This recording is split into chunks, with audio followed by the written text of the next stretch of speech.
Assalamualaikum warahmatullahi wabarakatuh. Perkenalkan, nama saya Renaldi dari kelas 19 3B26, kampus UBS di Selipi.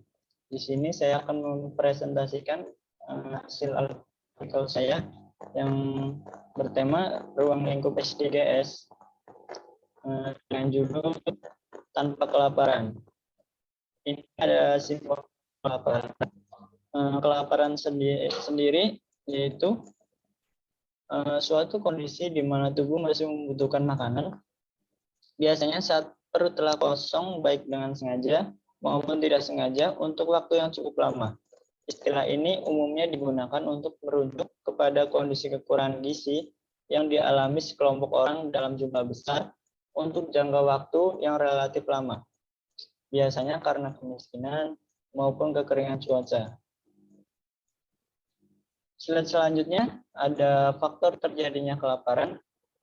Yang pertama karena kemiskinan, kedua ketidakstabilan sistem pemerintah, ketiga penggunaan lingkungan yang melebihi batas kapasitas, keempat diskriminasi dan ketidakberdayaan seperti pada anak-anak, kelima wanita, keenam lansia.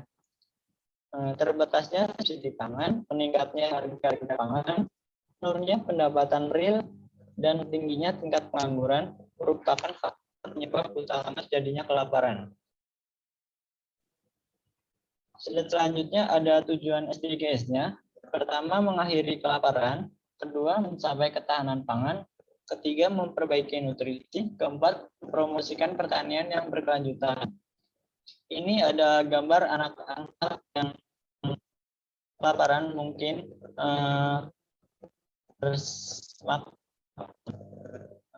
di Indonesia sendiri masih banyak yang kekurangan akan bahan pangan, seperti desa-desa terpencil yang perkembangan ekonominya belum luas, yang menyebabkan terjadinya kelaparan sendiri.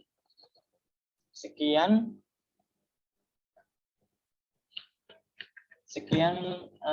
presentasi dari artikel saya. Bila ada tutur kata yang salah atau kurang, serta ada tulisan yang kurang, mohon dimaafkan. Sekian, terima kasih. Wassalamualaikum warahmatullahi wabarakatuh. Assalamualaikum warahmatullahi wabarakatuh. Perkenalkan, nama saya Renaldi, kelas 19 3B26, kampus UBS di Selipi. Di sini saya akan mempresentasikan artikel kedua saya yang bertema Isu Keprihatinan Bangsa Indonesia dengan judul Korupsi. Ini untuk simbol saya yaitu tikus migrasi, ya, pejabat-pejabat papan atas. Indonesia merupakan negara koruptor ketiga di dunia. Mengejutkan memang, sebagai negara yang mayoritas penduduknya beragama Islam. Indonesia menjadi sorotan dunia tentang hal ini. Apa itu korupsi? Korupsi berasal dari bahasa Latin corruption, dari kata kerja corrupere, berarti busuk, rusak, menggoyahkan, memutar balik, menyogok.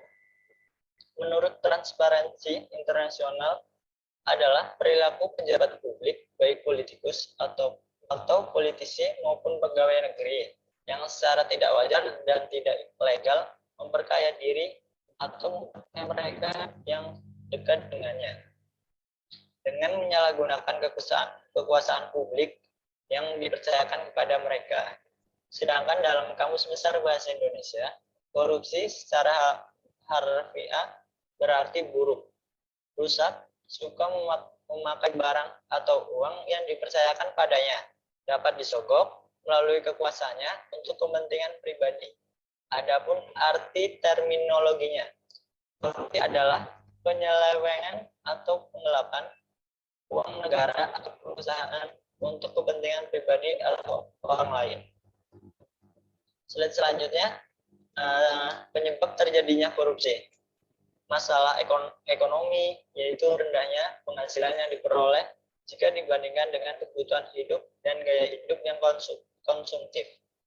budaya memberi tips atau uang pelicin, budaya malu yang rendah, sanksi hukum yang lemah, yang tidak mampu menimbulkan efek jera, penerapan hukum yang tidak konsisten dari institusi penegakan hukum, dan kurangnya pengawasan hukum. Slide selanjutnya, beberapa institusi yang kewenangannya memberantas korupsi. Yang pertama ada KPK, kedua kepolisian, ketiga Indonesia Corruption Watch atau IWC, dan terakhir kejaksaan.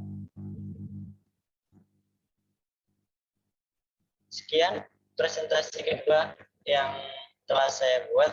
Ada tutur kata yang salah atau kurang, serta ada tulisan yang kurang. Sekian, terima kasih. Assalamualaikum warahmatullahi wabarakatuh.